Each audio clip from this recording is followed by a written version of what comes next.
Boa noite. Estão me escutando? Estamos escutando. Prazer estar com vocês hoje aqui. Somos de diversas regiões, né? Eu sou daqui do Rio Grande do Norte, sou da cidade de Mossoró. É uma alegria. Então, eu vou fazer um testezinho aqui, né? Aí vocês me falam se vai aparecer, tá? Eu sou do Prof. Filo aqui, né? Só um minutinho.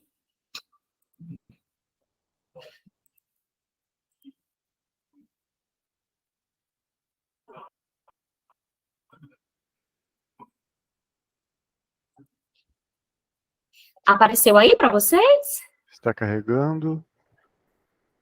Isso, estamos vendo. Pode começar. Maravilha. Então, meu trabalho é sobre a educação da imaginação, uma experiência aristotélica no ensino de filosofia, sob a orientação do professor Dr. Galileu Galilei e o professor Lourival.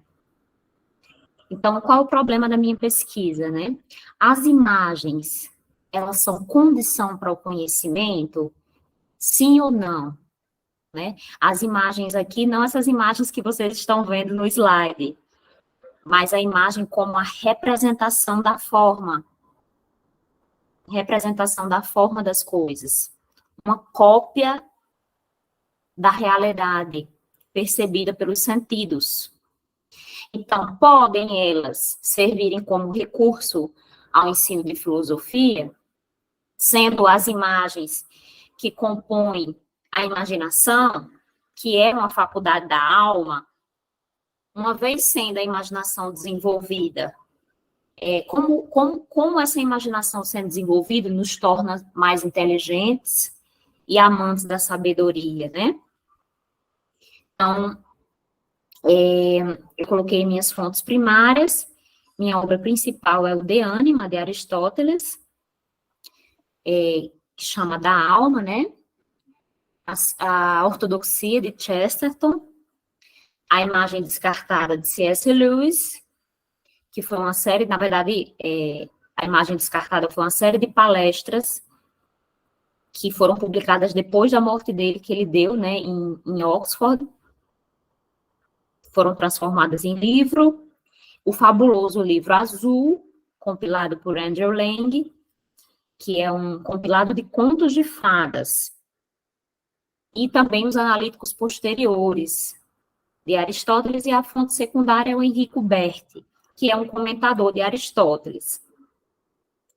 Então, quais são os objetivos da minha pesquisa, né? Então, o objetivo primeiro é entendermos o que é a imaginação e também caracterizarmos as faculdades da alma, segundo Aristóteles. Então, para a gente entender qual a importância da imaginação para o nosso desenvolvimento, a gente precisa primeiro saber o que ela é. E ela é uma faculdade que está na alma. E a alma, ela é incorpórea. Portanto, a imaginação é uma faculdade de um órgão incorpóreo.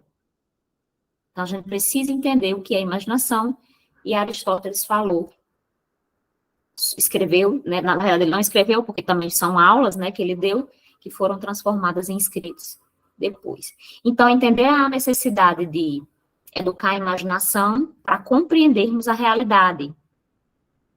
A gente não compreende a realidade sem a imaginação. A imaginação é uma condição para o conhecimento. Sem a imaginação, não há conhecimento. É isso que Aristóteles vai dizer. Sem imagens, não há conhecimento. Então, compreendermos as possibilidades da inteligência, né? Entender, segundo Chesterton, né, que a imaginação pode ser uma promotora da sanidade, da sensibilidade e também da sanidade do intelecto, porque a imaginação, ela prepara o material do intelecto. A imaginação é como um pensador chamado Alistair McGrath, ele disse que a imaginação é o porteiro da alma. Ela é o porteiro da alma. Por quê? Porque ela é um órgão intermediário que está entre os sentidos, ou seja, a nossa sensibilidade, e o nosso intelecto. A imaginação é aquilo que está no meio, entre o intelecto e os sensíveis, né?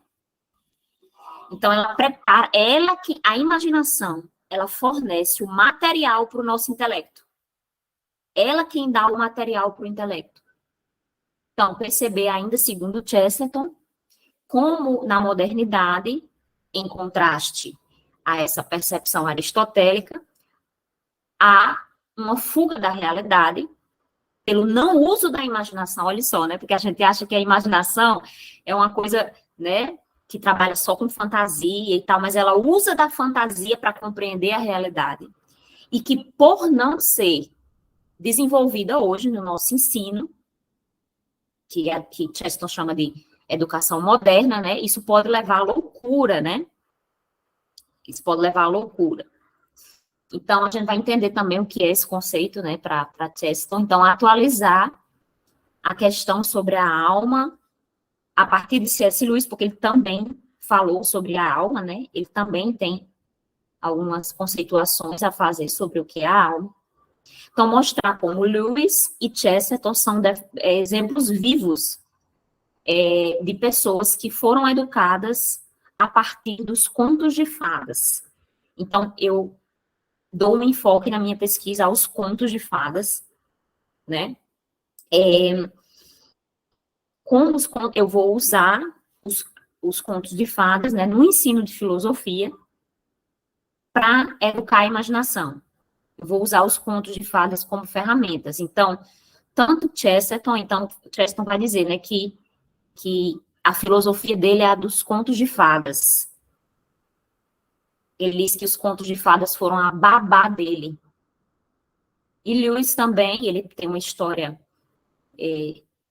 até triste, assim, né, porque ele perdeu a mãe aos 9 anos de idade, e o irmão dele foi mandado para o internato em Londres. Ele era da Irlanda, ele era irlandês, o irmão dele foi mandado para o internato, e ele ficou sozinho com o pai, né, órfão de mãe, e ele passou 2 anos sem o irmão. Ele morava tipo numa chácara, né, chamada Belfast, um lugar muito bonito, inclusive, e ele disse que a única companhia dele eram os livros, né.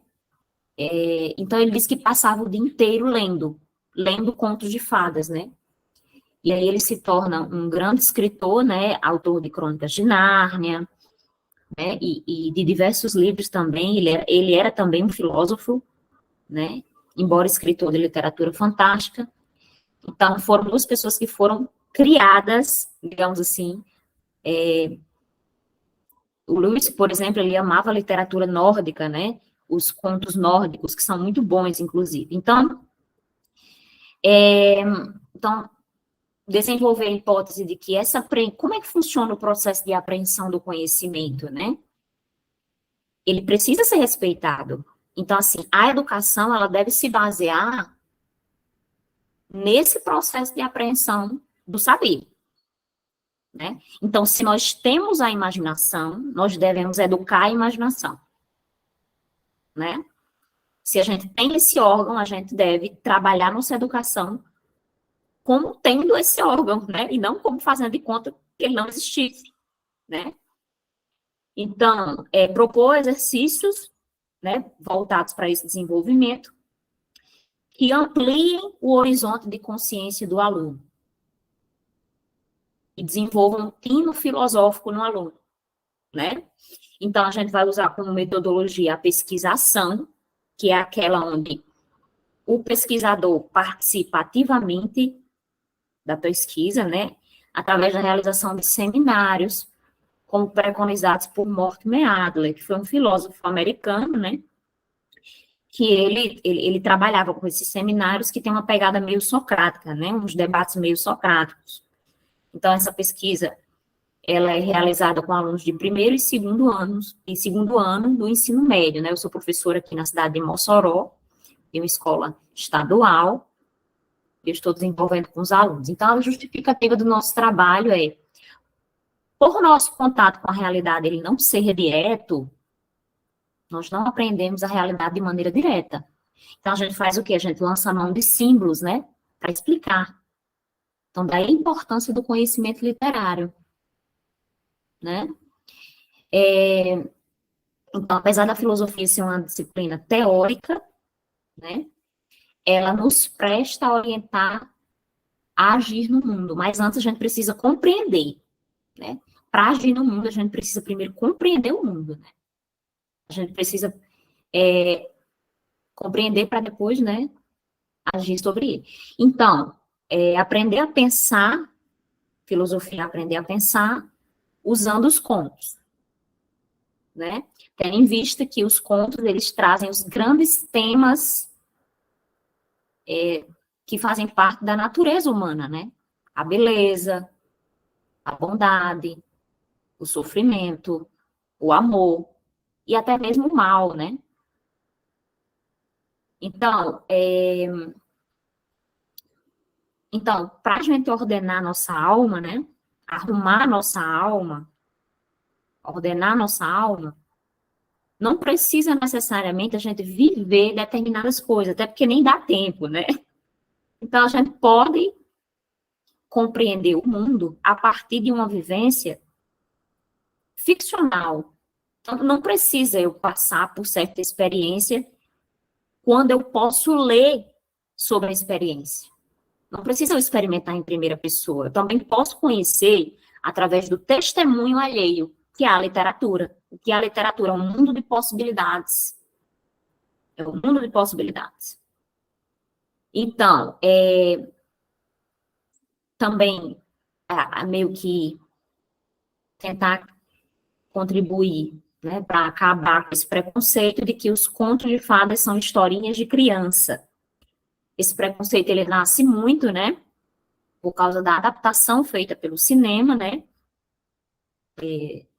não que eu seja contra o cinema, que eu acho fantástico, né, sou uma apreciadora, mas, assim, essa indústria do entretenimento, ela adaptou, fez uma adaptação dos contos, né, então, aquela ali nem é história original, né, eles omitem certas coisas, porque, inclusive, tem gente que acha até pesado. Por quê? Porque esses contos, eles não foram escritos inicialmente para crianças, né? Eu estou falando dos contos que a gente está acostumado a ouvir falar, né? Como, sei lá, Branca de Neve, né? Eles foram escritos para adultos e depois adaptados para as crianças, né? Então, eram histórias orais que estavam na cultura popular, né, no folclore popular. Folclore é uma palavra inglesa que significa conhecimento do povo. Então, essas histórias estavam no conhecimento do povo, né? E aí, por exemplo, os irmãos Grimm, que eles eram bibliotecários, eles acabaram compilando muitas dessas histórias, incrementando, escrevendo também certas coisas. Os dois eram bibliotecários. O próprio Andrew Lang, né, que fez isso também, só que em 1889, ele reuniu uma equipe, né, e fez um processo de adaptação para as crianças. Então, Andrew Lang só fez isso em 1889, né, antes mesmo do cinema, que adaptou muito mais. Então,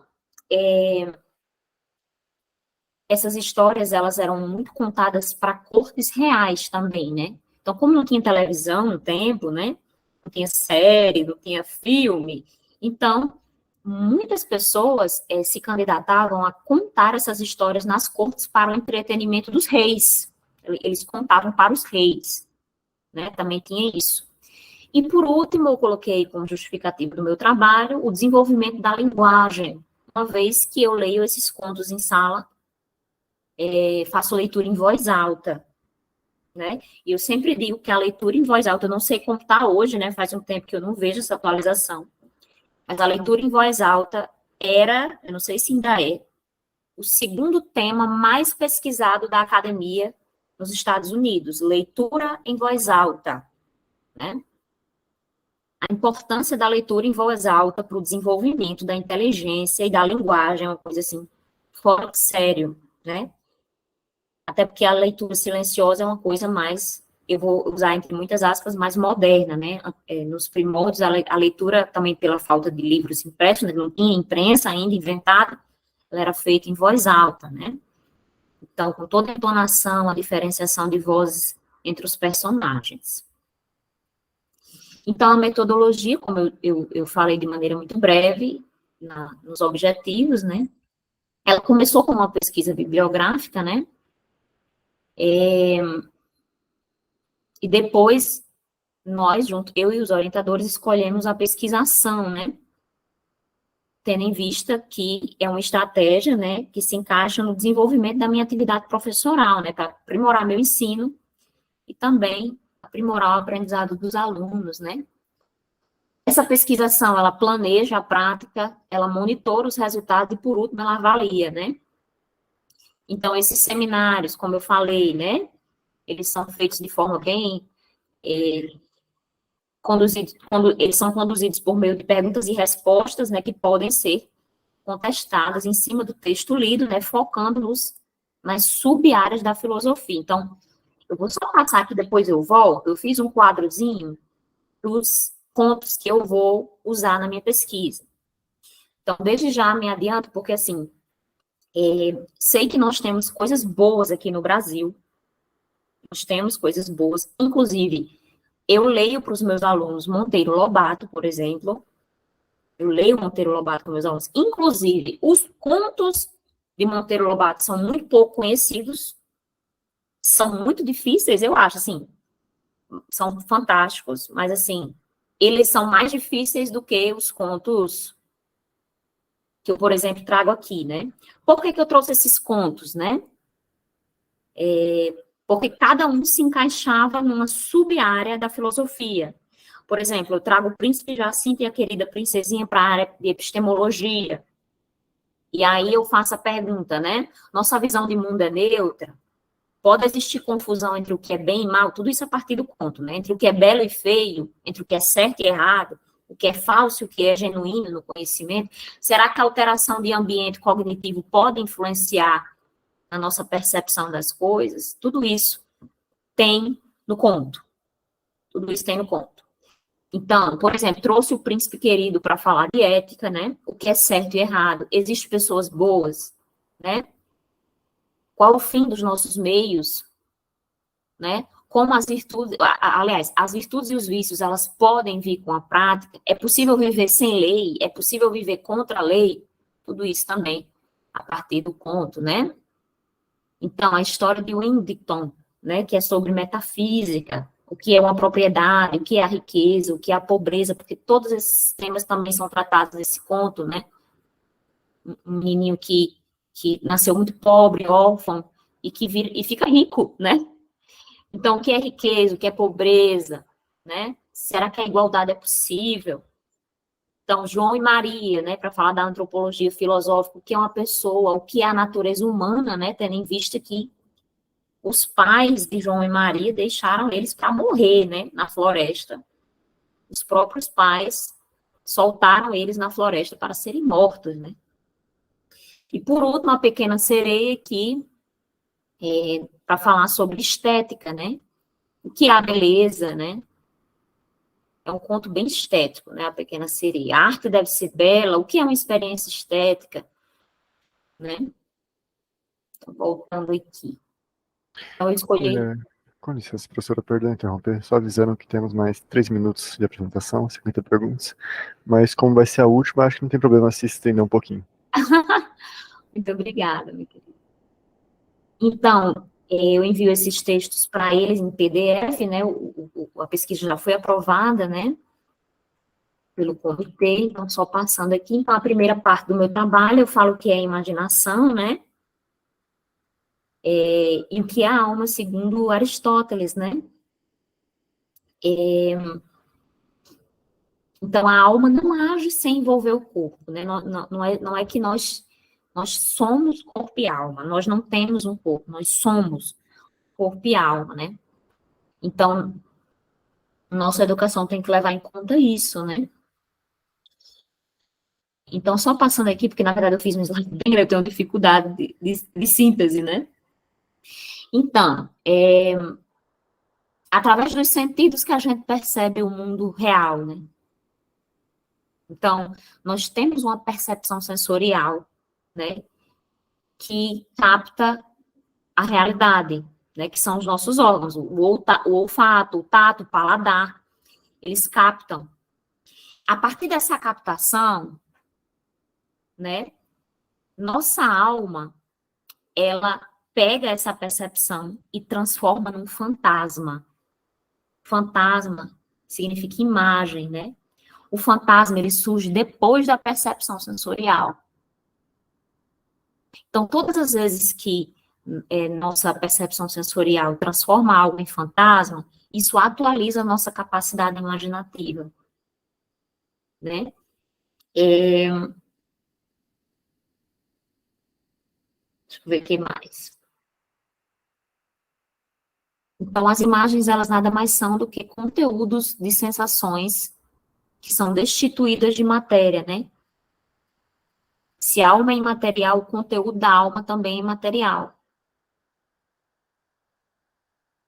Então, nossa alma, ela percebe os universais que estão nos contos de fadas através do intelecto e o mundo real através dos sentidos. E a imaginação é aquilo que está entre as duas coisas. Ela está entre as sensações e ela está entre o intelectual que capta os universais, que é a verdade, a beleza, o bem.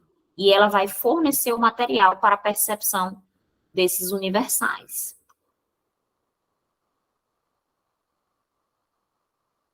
Deixa eu ver o que mais.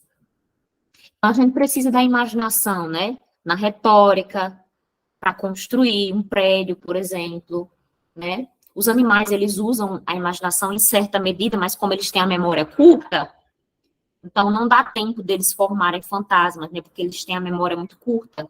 E a memória é um órgão que está ali, é vizinho da imaginação, né? Então a memória deles é muito curta e a imaginação existe, mas é limitada, né? Então, a gente usa a imaginação para se movimentar, né? Para imitar.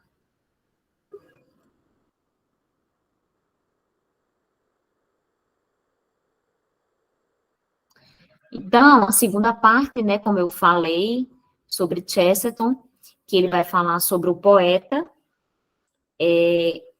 que é aquele, eu coloquei aí, né, o poeta só deseja exaltação e expansão no mundo em que possa se estirar, só quer elevar sua cabeça aos céus. E o lógico é aquele que busca colocar os céus em sua cabeça, e é sua cabeça que se fende, né? Então, ele faz um paralelo entre essa questão mais racionalista e a visão do poeta, né? Então, eu coloquei aí algumas referências que eu vou usar no trabalho, né? Algumas referências bibliográficas, e eu acho que é isso. Bom, muito obrigado pela sua fala, pela sua exposição, professora. Agora aqueles 10 minutos dos mediadores, dos outros professores, para comentários, perguntas, debate.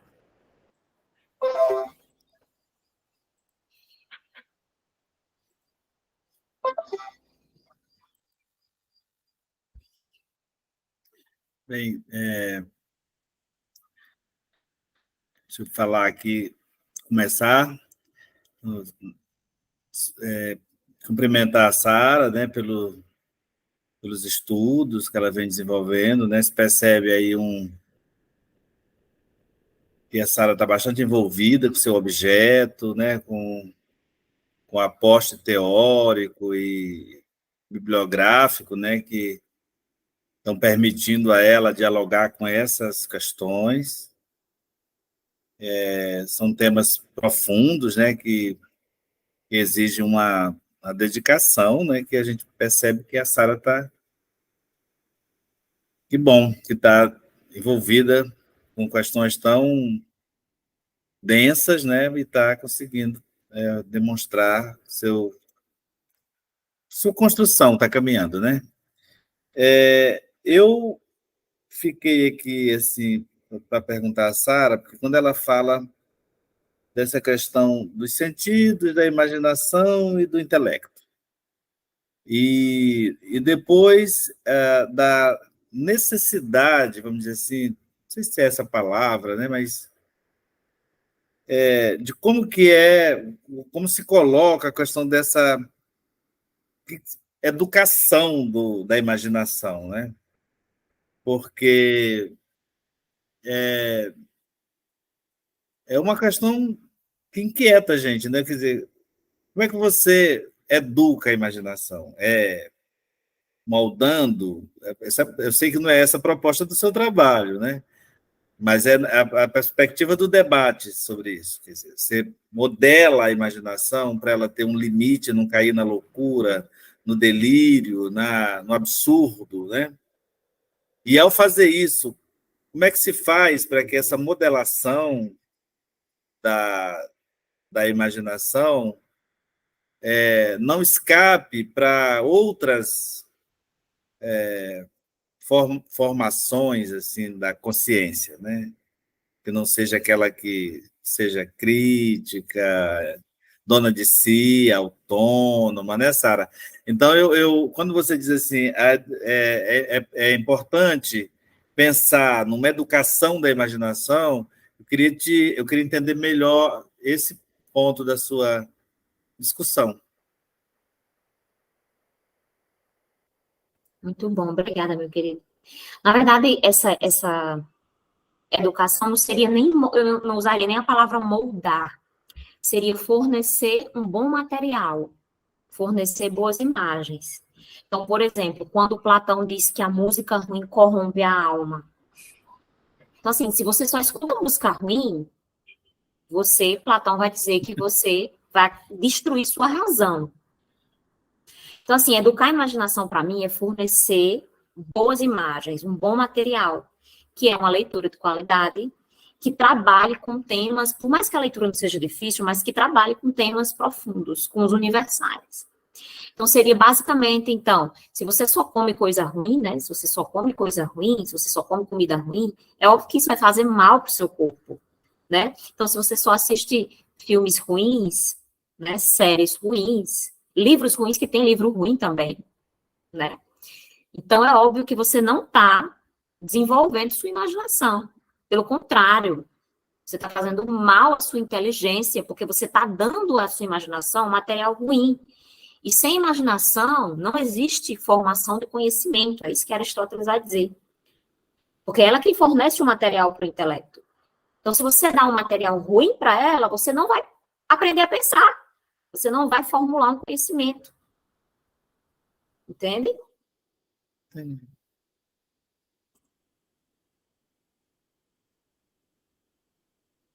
Gabriel?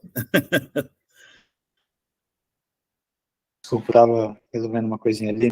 Sara, muito interessante o seu trabalho, ver o quanto ele é aprofundado, e, enfim.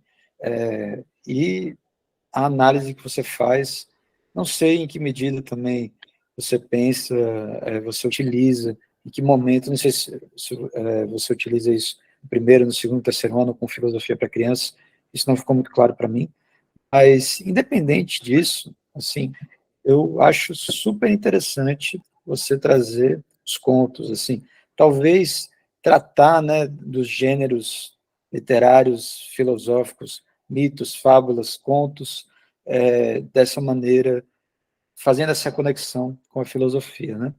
Eu, pessoalmente, quando eu vi no seu título a palavra imaginário, né, isso me chamou a atenção, porque eu sou um estudioso do imaginário, né?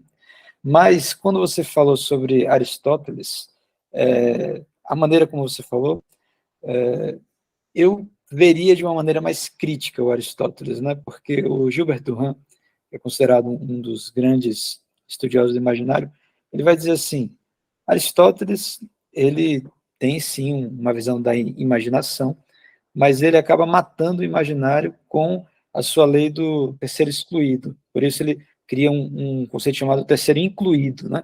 Porque a imaginação com a lógica aristotélica ela foi cada vez mais sendo jogada para escanteada, né? Assim.